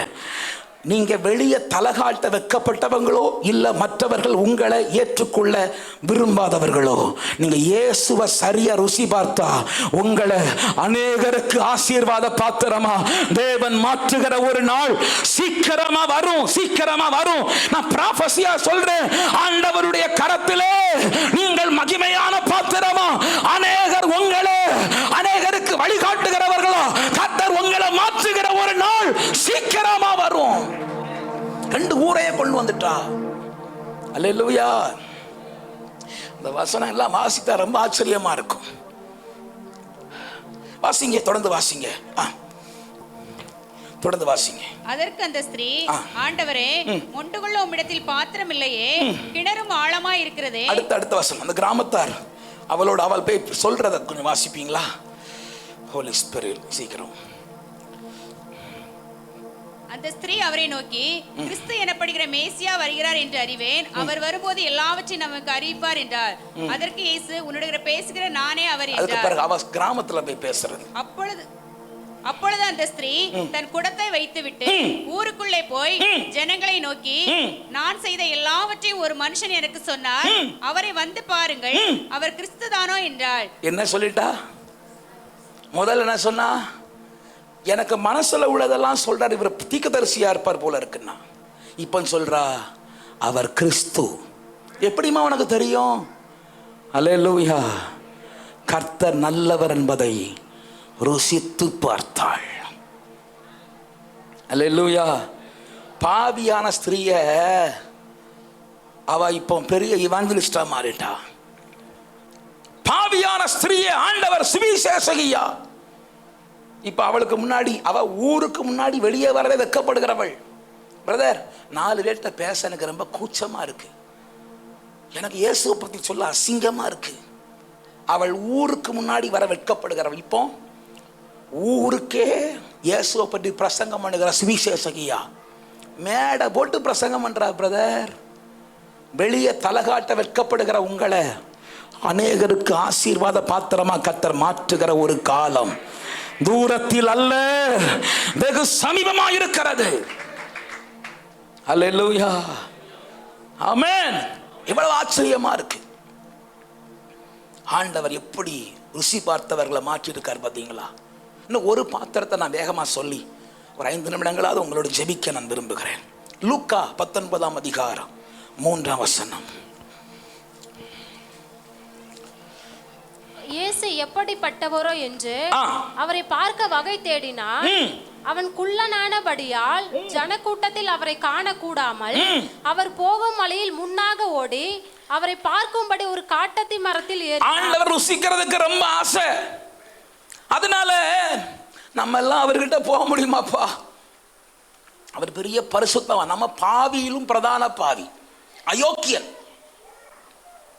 ஆயக்காரன். சிலதவன் சொல்லுங்க, என்னம்மா அவங்க, அவர் யாருமா, சகை யாருமா, பாட்டெல்லாம் பாடுவாங்க. நம்ம பிள்ளைகள் பாவம், அவர் உயிரோட இல்லை, இன்னைக்கு இருந்திருந்தா ரொம்ப சங்கடப்பட்டிருப்பார். குள்ள சகையு அவன் கெட்ட சகையு. அவன் எவ்வளவு நல்லவனா மாறினான். ஆனால் அந்த பிள்ளைகள் அவரை போட்டு என்ன பாட்டு பாடுது. பாவம், சகை விபிஎஸ் விசிட் பண்ண வந்தா ரொம்ப சங்கடப்பட்டிருப்பார். ஏன்னா இங்க வர்ற பாட்டெல்லாம் குள்ள சகையு அவன். நான் நல்லவனா மாறதாம மேலே ஏறினேன், அவன் சங்கடப்பட்டிருப்பான். அவனுக்கு ரொம்ப ஆசை, இயேசுவை ருசிக்கணும்னு ஆசை. கொஞ்சம் கேள்விப்பட்டிருக்கிறான். அந்த பாஸ்டர் பிரசங்கம் பண்ணாரு பாருங்க, அவன் கொஞ்சம் கேள்விப்பட்டான். வாரம் சபையில உட்காருவான். இயேசு அப்படிப்பட்டவர், இயேசு இப்படிப்பட்டவர், இயேசு அதை செய்கிறார், இயேசு இதெல்லாம் கேள்விப்படுறான். அப்ப அவனுக்கு ஒரு ஆசை, ருசி பார்க்கணும். ஒரு நாள் அவர் எப்படிப்பட்டவரோன்னு பார்க்க ஆசையா ஒரு காட்டத்தி மரத்துல ஏறினான். ஏறி உட்கார்ந்து, எனக்கு நான் அப்படி கற்பனை பண்ணுவேன், நான் வாசிக்கும் போது அந்த மரத்துல குரங்கு போல இருந்தான். வெளியும் தெரியக்கூடாது, ஆனா ஆளையும் பார்க்கணும். அப்படியே குரங்கு மாதிரி ஒட்டிக்கிட்டு உட்கார்ந்து இருக்கான். அங்க ஒரு பெரிய படையே வருது. இயேசு முன்னாடி போக, 12 சீசர்கள் பின்னாடி, வலது பக்கம் 6 இடது பக்கம் 6 போக, பின்னாடி சில சகோதரிகள் ஊழியத்தில் நெருக்கமாக இருக்கிறவங்க போக, அதுக்கு பிறகு விசுவாசிகள் பிரசவம் கேட்குறவங்க போக, பெரிய படையே வருது. அவன் நம்மளை யாரும் பார்க்கக்கூடாது, நாம அவரை பார்க்கணும். மரத்து மேலே உட்கார்ந்து இருக்கிறான். ஒருவேளை காட்டத்தி மரத்தில் கொஞ்சம் இலையும் இருக்குன்னு வைங்களேன், இலைக்குள்ள மறைஞ்சு இருக்கான். அவன் கண்ணு மட்டும் வெளியே தெரியுது. அவனை யாரும் பார்க்கல. ஏய், நீ இயேசுவை ருசி பார்க்கணும்னு ஆசைப்பட்டதை கர்த்தர் ஏற்கனவே ஆவியில பார்த்துட்டார். அவர் அத்தி மரத்துக்கிட்ட வந்தார், மேலே பார்த்தார். சகையுவை, கம் டவுன், இறங்கி வா. நீ என்னை பார்க்கணும்னு ஆசைப்பட்டல்ல, நல்லா ருசி பார்க்கறதுக்கு நான் வீட்டில் வந்து தங்குறேன்ப்பா அப்படின்ட்டார். அவன் வீட்டுக்கு கூட்டு போனான். ருசி பார்த்தான், ருசித்தான். இயேசு பிரசங்கிக்க ருசிக்கிறான். ருசிக்க அவன் டப்புன்னு ஒன்று சொன்னான். ஐயா, உங்க ருசி பார்த்துட்டேன், இப்போ ஒன்று செய்ய போறேன். நான் நிறைய அநியாயமாக வாங்கியிருக்கிறேன். என்ன கவனிங்க, அவன் ஆயக்காரன். ஆயக்காரன் யார் தெரியுமா? அன்றைய ரோம சாம்ராஜ்யம் எல்லா சாம்ராஜ்யங்களையும் அடிமைப்படுத்தினது. அது ரோம சாம்ராஜ்யத்தின் காலம். பாபிலோன் சாம்ராஜ்யத்துக்கு பிறகு மேரிய பெர்சிய சாம்ராஜ்யம். இன்னைக்கு இருக்கிற ஈரான் ஒன்றும் ஏதோ ஒரு குட்டி நாடு கிடையாது. அது ஒரு பெர்சியன் கண்ட்ரி. பெரிய சாம்ராஜ்யத்தினுடைய ஒரு நாடு தான் ஈரான். ஈரானியர்கள் இஸ்லாமியர்கள் அல்ல, அது பெர்சிய தேசம். ஒரு காலத்தில் உலகத்தை ஆண்ட நாடு. பிறகுதான் இஸ்லாமியர்களுடைய படையெடுப்பினால அவர்கள் இஸ்லாமியர்களாய் மாற்றப்பட்டார்கள். அங்கிருக்கிற ஈரானியர்கள் இஸ்லாமியர்கள் அல்லவே அல்ல. அவங்க மதமே வேற. அந்த பெர்சிய சாம்ராஜ்யத்துக்கு பிறகு உலகம் முழுவதும் கிரேக்க சாம்ராஜ்யமானது. கிரேக்க சாம்ராஜ்யத்துக்கு பிறகு ரோம சாம்ராஜ்யமானது. அந்த ரோம சாம்ராஜ்யத்தில் அநேக கவர்னர்ஸ் வைக்கப்பட்டாங்க, ஆளுநர்கள் வைக்கப்பட்டாங்க. அதுல ஒரு ஆளுநர் தான் பிலாத்து. அந்த ஆளுநர்களுக்கு கீழே வரி வசூலிக்கிற டாக்ஸ் கலெக்டர்ஸ் வைக்கப்பட்டாங்க. அவங்க என்ன பண்ணுவாங்கன்னா, எல்லாம் கள்ள பயிர்களாக இருந்தான். அதாவது 100 ரூபா வரினா, எப்பா எத்தனை ரூபா வரி? 100 ரூபா. 50 ரூபா அங்கே, 50 ரூபா இங்கே. எல்லாரும் சொல்லுங்க, 50 ரூபா அங்கே. அதனாலதான் வேதம் அடிக்கடி சொல்லுது, ஆயக்காரரும் பாவிகளும். ஆயக்காரரும் பாவிகளும் சொல்ல காரணமே, ஆயக்காரங்கள் அவ்வளவு மோசமானவங்களா யோசிப்பாங்க. பாவிகளுக்கு ஒப்பனையா ஆயக்காரங்களை யோசிப்பாங்க. ஏன்னா இவன் ஊரை அடிச்சு உலையில போடுறவன், என் குடும்பத்தை கெடுக்கிறவன் பாவி, நம்ம பணத்தை எல்லாம் பிடுங்கிறவன், அப்படி பேசுவாங்க. நம்ம எல்லாம் அப்படி செய்ய, நம்ம சம்பளத்துக்கு மேல 1 பைசா வாங்குறது இல்லை. சத்தமா இல்லையே சொல்லுவோம், வாங்க கூடாது இல்ல. நம்ம விசுவாசிகள் சம்பளத்துக்கு மேல 10 பைசா வாங்குறது இல்லை. அதற்காக கர்த்தரை துதிக்கிறேன். அல்லேலூயா. பலமா வரணும்னு ஆசைப்படுகிறேன். அதுவும் அரசு அலுவலர்கள் மத்தியிலே சத்தமா வரணும்னு ஆசைப்படுகிறேன். அல்லேலூயா. அதனால இவன் சம்பளத்திலிருந்து கிம்பளம் வாங்கி செல்வ செழிப்புல மாடி வீடு கட்டியாச்சு, தென்னந்தோப்பு வாங்கியாச்சு, அங்க எல்லாம் சகல நிலபலன்களோட சம்பிரமமா வாழ்றான். இப்ப சொல்றான், இயேசுவை ருசிக்க ருசிக்க, ஐயா ஒண்ணு தெரியுது ஐயா, நீர் பிரசங்கம் பண்ண நான் என்னமோ ரொம்ப பாவின்னு தெரியுது. அதனால சகையும் ஏழைகளுக்கு கொடுத்தான்னு வசனம் இருக்கு. ஆண்டவரே, நான் அநியாயமா சம்பாதிச்சத ஏழைகளுக்கு கொடுத்துறேன். எத்தனை? 1 மடங்கு வாங்கியிருந்தா 4 மடங்கா? ஏன்பா இல்லை, நான் 1 மடங்கு வாங்கி மியூச்சுவல் ஃபண்டில் போட்டேன். சொல்லு. அது இப்போ 4 மடங்கா வந்திருக்கு. அப்போ அந்த 4 மடங்கு யாருக்குள்ளது? இடிக்குதா நான் பேசுறது? 4 மடங்கு யாருக்குள்ளது? ஏழைகளுக்குள்ளது. அவங்க வரி பணம். இப்போ நீங்கள் யோசிக்கிறீங்க, நாங்கள் எந்த ஏழை கொண்டு போய் கொடுக்க? பயப்படாதுங்க, காணிக்கைப்பட்டி பெருசாக தான் இருக்கு. 1 ஏக்கர் வாங்க கொண்டு போட்டுருங்க, வாங்கிடுவோம். ஆமேன்னு சொல்லுங்க. அல்லேலூயா. நீ சுற்றி வளைச்சி வேற எங்கேயோ வர்றீரு பாஸ்டர். கிண்டலுக்கு சொன்னேன், சந்தோஷமா உங்களை சந்தோஷப்படுத்துறதுக்கு சொன்னேன். இயேசுவை ருசித்தவன் பாவம் செய்ய முடியல, பாவ பணத்தை வைக்க முடியல, அநியாயத்தை கையில வைக்க முடியல. வேண்டாங்கிறான். சினிமா வேண்டாம், பாவம் வேண்டாம், அசுத்த வார்த்தை வேண்டாம். ஏன்பா? நான் இயேசுவை ருசித்ததுனால இதெல்லாம் வேண்டாம். அல்லேலூயா. ஃபாதர் அழகா பாடுவார், சினிமாவுக்கு டாட்டா, சிகரெட்டுக்கு டாட்டா. அப்படி பாடுவாரா? என்ன பாட்டது?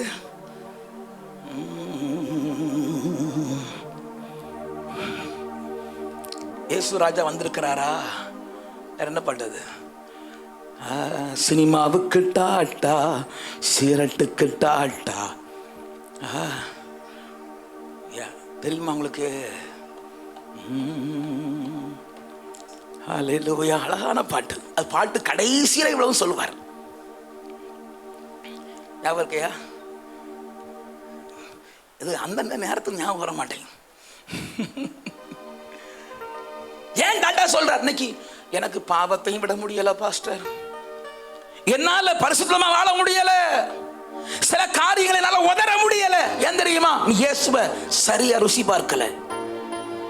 இந்த 6வது நிலை சொல்ற, நீ இயேசுவை ருசி பார்த்தது உண்டானால் சகைய வாழ்க்கையில ஏற்பட்ட மாற்றம் உன் வாழ்க்கையில் நடக்கும். அல்லேலூயா. விடுதலை நாயகன் வெற்றியை தருகிறா. சாராயம், போதை பழக்கம், சினிமா மோகம், கேர்ள் ஃப்ரெண்டு, பாய் ஃப்ரெண்டு, எல்லா பாவ அசுத்தத்தையும் சகையும் உதறி விட்டான். ஏன்பா? ஏன் உதற? இல்ல, நான் இயேசுவை ருசி பார்த்துட்டேன், இனி என்னால பாவத்தோட வாழ முடியாது, பாவம் என் வீட்டுல இருக்காது. ஐயா, என் வீட்டுல இருக்கிற எல்லா தவறுகளையும் கொண்டு போய் குப்பையில போடுற ஐயா. ஏன்பா? நான் இயேசுவை ருசி பார்த்துட்டேன் ஐயா. அல்லேலூயா. விடுதலை நாயகன். நல்ல கைகளை தட்டி பாடுவோமா? வெற்றியை தருகிறா, எனக்குள்ளே இருக்கிறா, என்னே ஆனந்தம். விடுதலை நாயகன். ஆமென். வெற்றியை தருகிறா, எனக்குள்ளே இருக்கிறா, என்னே ஆனந்தம். ஆமென். அல்லேலூயா. ஆமென். அல்லேலூயா. ஆமென். அல்லேலூயா. ஆமென். அல்லேலூயா. ஆமென். அல்லேலூயா. ஆமென். அல்லேலூயா. ஆமென். ஆமென். அல்லேலூயா. கர்த்தர் நல்லவர் என்பதை ருசித்து பாருங்கள். ஓ ஜீசஸ். அல்லேலூயா. ஆமென். அல்லேலூயா. பாடி பாடி மகிழ்வே, தினம் ஓடி ஆடி துதிப்பே. நான் பாடி பாடி மகிழ்வே, தினம் ஆடி ஆடி துதிப்பே. எங்கும் ஓடி சொல்லுவே, இயேசு ஜீவிக்கிறார், என் இயேசு ஜீவிக்கிறார். விடுதலை. ஆண்டவரே,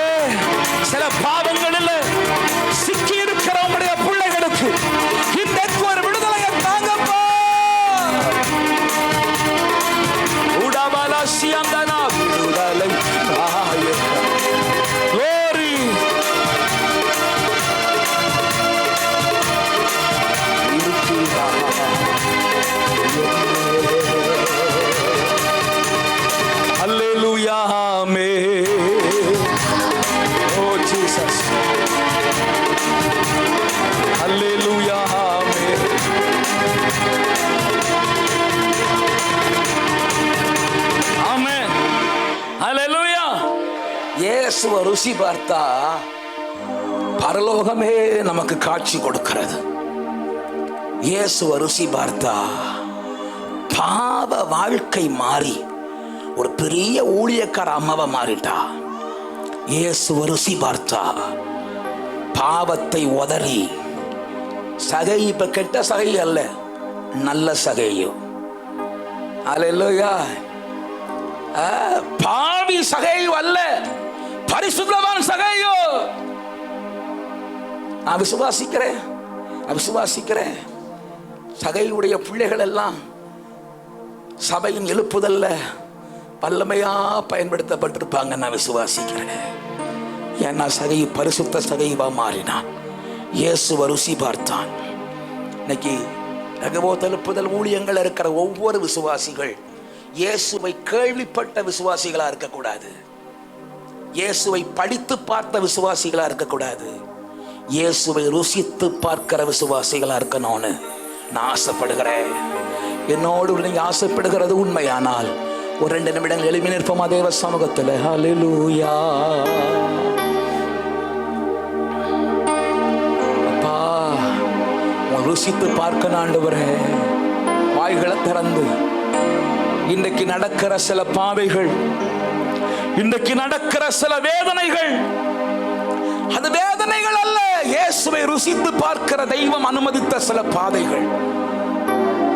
அவர் ருசித்து பார்க்கும்போது அவர் எப்படிப்பட்டவர் நீங்க புரிந்து கொள்வீர்கள். பிரதர், சிஸ்டர், மகதலேனா மரியாளுடைய வாழ்க்கையில ஆண்டவர் மிகப்பெரிய ஒரு தரிசனத்தை கொடுத்து அந்த சமாரிய ஸ்திரீ, பெயர் சொல்லப்படாத சமாரிய ஸ்திரீயின் வாழ்க்கையில் ஆண்டவர் மிகப்பெரிய ஒரு சாட்சியாய் அவளை நிறுத்தி இன்னைக்கு அதே தெய்வம் இந்த காலை வேளையில், மதிய வேளையில் சபையில வந்திருக்கிறார். ஓ ரக்கபதரா, நீ கர்த்தர் ருசித்து பார்க்க விருப்பம் உள்ளவர்களா இருந்தா உங்க வாழ்க்கையும் ஆண்டவர் அப்படி மாற்ற விரும்புகிறார். உங்க வாழ்க்கையில் அற்புதங்கள் ஆண்டவர் செய்ய விரும்புகிறார். ஆச்சரியங்களை செய்ய விரும்புகிறார். தேவனை ருசித்து பார்ப்பதற்கு ஒப்புக்கொடு. ஆண்டவரே, இன்றைக்கு இருக்கிற பாதைகளுக்காய் நான் முறுமுறுக்காம உனக்கு நன்றி சொல்றேன். ஆண்டவரே, நான் முறுமுறுக்காம நீ நடத்துகிற பாதைகளுக்கு நன்றி சொல்றேன். ஆண்டவரே, ஆனா கர்த்தர் நல்லவர் என்பதை ருசித்து பார்க்க எனக்கு கிருபை தாரும். கர்த்தர் நல்லவர் என்பதை ருசித்து பார்க்க எனக்கு பொறுமையை தாரும். தெய்வம் நல்லவர் என்பதை பொறுமையோடு கற்றுக்கொள்ள எனக்கு சகிக்க பலன் தாரும் என்று நீங்கள் ஜெபிக்க முடியுமானால் அவர் நல்லவர் என்பதை ருசித்து பார்க்கிற மகிமையை உங்க வாழ்க்கையில சீக்கிரம் செய்ய போகிறார். தேவ பிள்ளையே, கொஞ்ச நாட்கள் தாண்டி நீங்க சாட்சியா சொல்லுவீங்க, கர்த்தர் நல்லவர் என்பதை ருசித்து பார்த்தேன்னு சொல்லுவீங்க. அநேகருக்கு முன்பாக நான் சொல்லுவது போல ஆண்டவர் நல்லவர் என்பதை ருசித்து பார்க்க தேவன் எனக்கு அற்புதம் செய்தார் சொல்லுகிறது போல உங்களையும் ஆண்டவர் சொல்ல வைப்பார். கர்த்தர் நல்லவர் என்பதை ருசித்து பார்க்கிற ஒரு கிருபையை அந்த பாடுகள் வழியே, அந்த வியாதிகள் வழியே, அந்த நெருக்கங்கள் வழியே கர்த்தர் எனக்கு கொடுத்தார்னு சொல்லுகிற ஒரு மகிமையின் சாட்சிகளா உங்களை ஆண்டவர் நிறுத்துவார் என்று உங்களுக்கு சொல்லுகிறேன். பிதாவே, நீர் கொடுத்த வசனத்தை, கொடுத்த வார்த்தைகளை உடைய பிள்ளைகளோடு பேசி இருக்கிறோம்ப்பா. கர்த்தர் நல்லவர் என்பதை ருசித்து பார்க்க, ருசித்து பார்த்த தேவ பிள்ளைகளுடைய வாழ்க்கையில் நடந்த அற்புதங்களை உடைய பிள்ளைகள் வாழ்க்கையிலும் ஆண்டவர் செய்யுங்க. எங்க சபையை சார்ந்த ஒருவர் கூட கர்த்தர் நல்லவர் என்பது படித்து பார்த்தவர்களா அல்ல, பிரசங்கத்தை கேட்டு தெரிந்தவர்களாய் அல்ல, ருசித்து பார்த்தவர்களாய் மாறட்டும். அப்படியே செய்யும். நம்முடைய கரத்திரங்களை தாழ்த்தி ஒப்பு கொடுக்கிறோம். பெரிய காரியங்களை செய்யும். இயேசுவின் நாமத்தில் ஜெபிக்கிறோம் நல்ல பிதாவே, ஆமென். என் ஆத்துமாவே கர்த்தரை ஸ்தோத்திரி, என் முழு உள்ளமேடு பரிசுத்த நாமத்தை ஸ்தோத்திரி. என் ஆத்துமாவே கர்த்தரை ஸ்தோத்திரி. கர்த்தர் செய்த சகல உபகாரங்களை மறவாதே. ஆமென். நம்முடைய கர்த்தராகிய இயேசு கிறிஸ்துவின் கிருபையும் பிதாவாகி தேவனுடைய அன்பும் பரிசுத்த ஆவியானவருடைய அந்யோன்ய ஐக்கியமும் ஸ்நேகமும் சகவாசமும் நம்மோடும் இந்த பூமியிலே ஆவியோடும் உண்மையோடும் கர்த்தரை ஆராதிக்கிற சகல பஸ்தவங்களோடும் இன்றும் என்றும் சதா காலமும் தங்கி தாபரிப்பதாக. ஆமென். ஹல்லேலூயா, ஹல்லேலூயா.